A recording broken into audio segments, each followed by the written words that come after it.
Hello, today we're out here at the 2023 Stealth Nomad 30QB. We are going to start up here in the front for your orientation with your power tongue jack. On-off switch here on the left. That's really handy if you're backing up in the dark. It lights up where the ball and receiver and everything is at. And then you have extend and retract to raise and lower the tongue so you can hook and unhook from your vehicle. Right behind that are your two 20-pound propane tanks. Right now we have a test tank on here so we can run some of the propane appliances. And in the middle of those is your LP regulator. So whichever way this little lever is pointed is the tank you're using. Once whatever tank you're using is empty, just flip it over to the other side, just like that, and it'll point towards the tank you need. On the side here you do have one set up for a portable Furrion solar panel.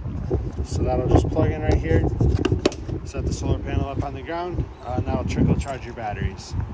Then access to the compartment in here.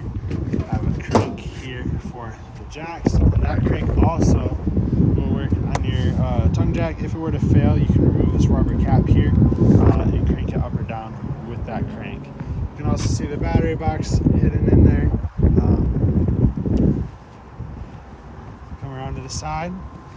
You have some information for the trailer right here. There's tire pressures, VIN, cargo weight, carrying capacities, things like that. Then right here, you have your furnace exhaust vent. This is going to blow out hot air. It's blowing out hot air right now because we have the furnace going. So you want to be sure you don't block it or touch it. It is kind of nice to heat your hands though when it's cold out. Down below here, you have your sewer tank drains. So on the left, wastewater, that's gray. On the right is sewer connection, that's black. So this is going to be for the toilet, that's going to be for your dirty sink and shower water. It's nice that they have it in separate drains so you can run two hoses at the same time if you want. Otherwise, just hook your hose up to one, pull it, let it drain out. Once it's empty, close it and switch it over to the next one. Right here you have an input for cable or satellite. So if you're staying at a campground that has cable hookup, or if you have a portable satellite dish, that's where you'll will hook up to. Down below that is your 50 amp power hookup. I do recommend using a 50 amp surge guard with that, just in case of any power surges at the campground you're staying at. That's going to help protect all the electronics in your trailer. Working on opening up the outdoor shower here. Hot and cold water with the shower head that you can take out and move around, and it does sit in there as well, so you can keep that open and prop it open, or prop it up and use it like a shower head.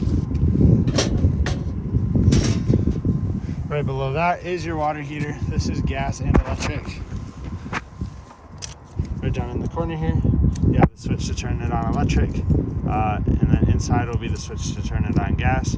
For the electric element, you do need 110 power, and for the gas element, you obviously need your propane turned on. In the middle here, you see this rod. This is your anode rod. It goes in your drain, slides in there, and tightens down with a 1 1/16 inch socket. So you'll tighten that down. You can turn your water on, and that will start to fill the tank. Once the tank is filled, turn it on gas or electric. It's going to heat up faster on gas compared to electric. You can run both of the systems at the same time, and that's going to be your most efficient way of heating the water. When you're all done camping, take your anode rod out, set it aside, and let the water drain out of the system. You really don't want water sitting in there and getting stagnant. Over time too, with that anode rod, it will corrode, so you will have to replace that every 2 or 3 years or so. But that is pretty standard with those, and that's so that the tank on here doesn't corrode, so the anode rod corrodes instead to help protect the tank. And then we'll open up your water connections here. There we go. So you have on the left is your freshwater tank fill. You'll just stick your hose in there and fill your tank. You'll be able to see how full it is on your monitor panel inside. Once it's full, you can turn your water pump on, and that'll create your water pressure for you. And then here is your city water connection. That'll be if you have full water hookup. I do recommend use a water pressure regulator with that, just to help lower down the city water pressure, because sometimes it's a little bit higher than trailers are designed to withstand. And there is also a little gate on the back of this door, so you can run a hose through there the whole time and keep that gate closed, or keep that door closed. Ladder onto the back here, to the back gate. We get this opened up here. So you'll open up like a standard cargo door would. You have your license plate bracket right up there.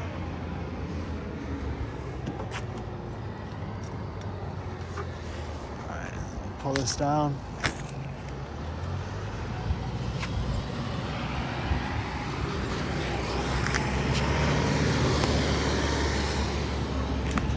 It comes down nice and easy. I just did that with one hand. It's got the pulley system on either side. And I'll flip this ramp piece down the rest of the way so that you can load your bikes, your toys, whatever you're putting back up in here, in there smoothly. You can see nice, easy access. You will want, obviously, the bed lift in the back to be all the way up so you have that extra height. I'll show you how that works when we go back inside. Get this closed back up here.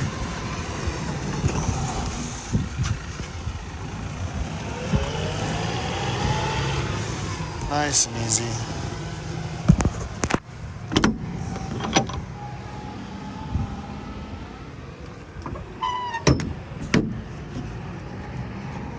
Alrighty, now we can head around to the door side. See right there, you have a vent. There's another one towards the top of the unit on the other side. Those are so you can vent exhaust fumes outside. Your power awning, which we'll show you in a second. Control shutter inside. This is the back side of your refrigerator. There is access there to the wiring and everything. That's more for service and everything, but you can open that up if you need to. Just turn the tabs there. Quarter turn and you'll be able to pop that out. You have a mount for your TV, and then output for the coax, and two 110 outlets there as well. These solid steps here, they'll just flip up into the doorway like so. And we'll lock them in place there. They lock on both sides, and your legs are adjustable. You have pins on both sides, so you can raise or lower those legs as needed. Take them out, just grab the yellow handle and pull towards you, and set it down slowly. There's a latch for the back of the door to hold it down if it's windy. It's very windy out today, so it's going to try and blow itself shut. Then you do have outside speakers up here as well. Those will be controlled from the radio inside. So we can step inside and we will go over some of the controls. Yeah, so we're right inside the door here. These three white switches are all lights. This black switch is for the awning. It says awning in and awning out. There's hold down out to run it out, in to run it in. We'll run it out here real quick. So you can see that start to come out. It's not going to stop automatically when you run it out, so you do want to keep an eye on it. It's nice that the switch is right by the door. It's also a little windy today, so we'll close this right back up after. But the indicator that it's fully extended is going to be this extra fabric that hangs down here, and you'll be able to see the bare awning tube. You can get a good look at these awning lights here, and I'll show you on your arms that they are adjustable. Just pull down right here, it'll bend, and then that'll adjust it so that water will drain off one way or the other. You just want to be sure that you get them nice and straight before you close the awning back up. That way it goes in evenly. So we'll hold down awning in. It's going to start to retract, and that'll stop once it gets up against the side of the trailer. Right up at the top there, while we're running the awning in, is your control for your furnace. Up at the top there's a little lever that slides left to right. All the way to the left is off. You'll hear it click into place. Pushing it all the way to the right will turn it as hot as it goes. So I got it somewhere in the middle right now, so kind of keep it warm in here for me so I don't freeze. Alright, and there's the awning fully retracted. But like I said, this lever just moves side to side on there. Nice and simple. We'll work our way into the unit here. You can see all the cabinetry. All of these are gonna open with the same style latch and close. So just push this tab that releases it, and you can pull that, push that in, and it'll latch it back into place. We have the gas electric refrigerator inside. Here are the controls. So your on-off switch on the left, it's on right now. That's what this orange light stands for, is showing. That's on auto mode. On auto mode, it's going to switch between gas and electric. It prefers electric, so if it'll look for 110 power first. If it can't find 110 power, it'll switch over to gas. We're plugged in right now, so it's running off of electric. If it were to not be able to light on gas, this check light here would come on. It would also light up orange. Sometimes it beeps at you too, and that's just signifying that it failed to light. Typically, that means your tanks are empty or you need to turn them on. If you want to run it on gas only, you can push that button so it sticks out a little ways, and that's going to be gas only. Otherwise, you turn that off. You do also have instructions for that right inside the door here if you need to reference those. We'll take a look at the inside of the fridge here as well. So now we're in like the main cargo / living area. You can see we have this bunk / couch up. That's what it's going to look like up against the wall. You do need to have it in the laid out position like that, and then you can fold it up against the wall. Otherwise, when it's down, you can have it in the couch position like this. It's just a jackknife sofa, so to put it into the bed, just grab in the middle. It's going to be very difficult to do one-handed, but grab in the middle and lay it flat just like that. You can see too, you have your spare tire. There's a bed lift inside. The switch for that is going to be right here on the wall. You have up and down. So just hold down and down, and that's going to start to run it down. And just hold it down for as far as you want to go. There are stoppers in the tracks so that it doesn't go all the way down to the ground. It'll stop eventually.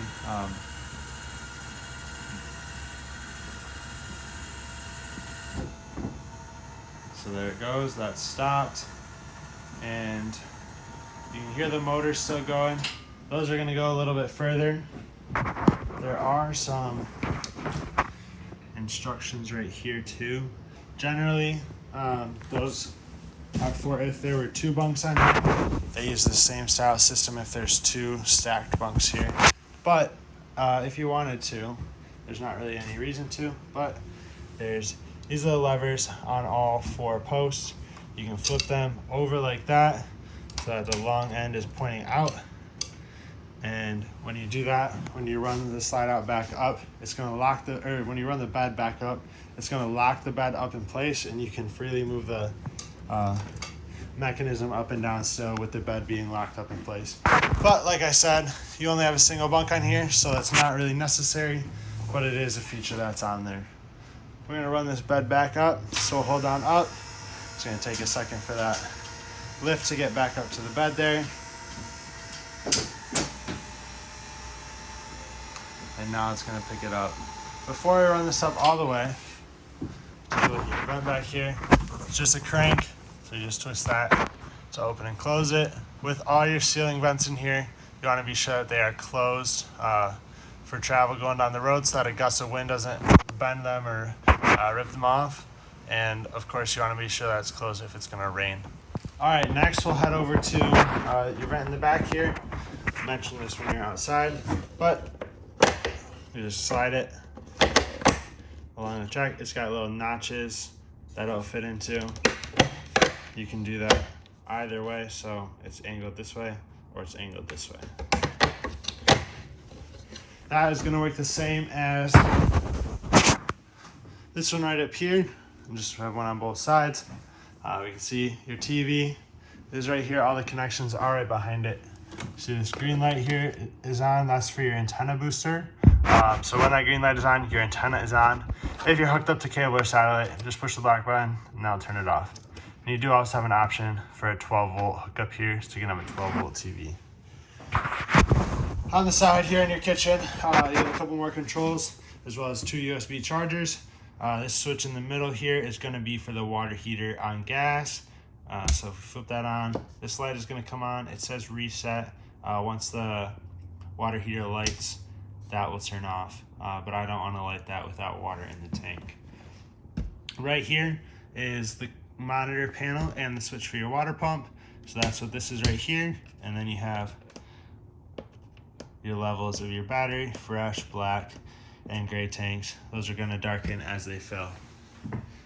And down below is your carbon monoxide detector. You will have to replace that in March of 2027. And that green light that's on there signifies that it's on. That green light does also draw off the battery ever so slightly. So over time, it will drain your battery down. Right up here, you have your breakers and your fuses. Everything's labeled for you. If a fuse were to go out, there will be a LED that lights up next to it, so you can identify which one is bad and replace it. They're all 15 and 30 amp fuses there for you. And then you have your radio. It's also a CD player. Turn it on. It's got 2 speaker zones on it, like we mentioned earlier. Zone A is your speakers inside. Zone B is your speakers outside. So you can see it says speaker B off, speaker B on, speaker A on, speaker B off. You can have them both on at the same time, one or the other, totally up to you. With the outside speakers, you just want to be aware of how loud those are so you don't annoy your neighbors or make them mad at you. And it is also Bluetooth compatible, Bluetooth right here. You can hook up a USB or aux cord.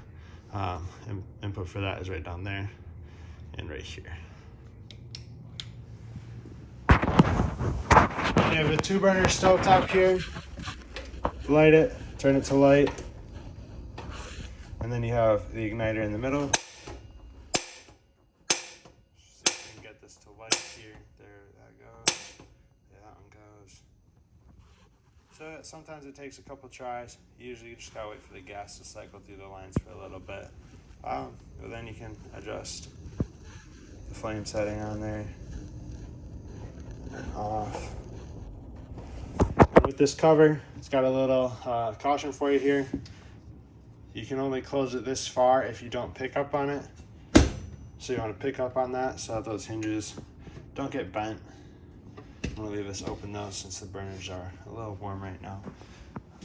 Down below that is your microwave, standard 110 microwave. You do need shore power hookup for that. And then you have your sink. Keys are in the faucet in here.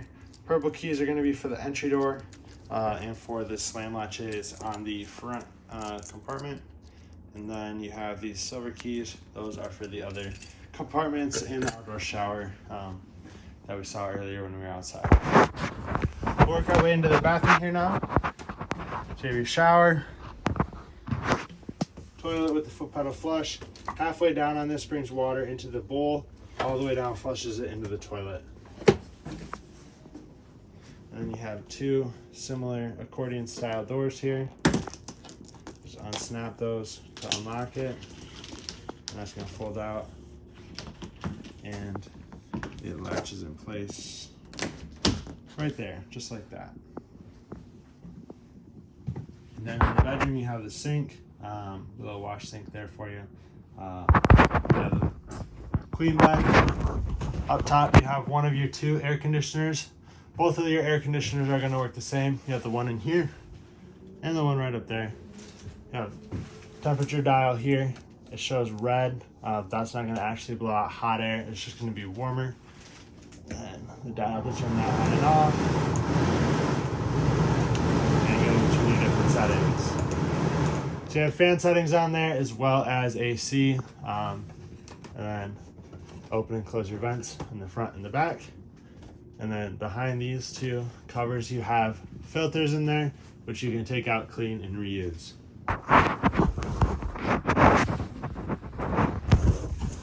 Like I said, for this AC, it's going to be the same.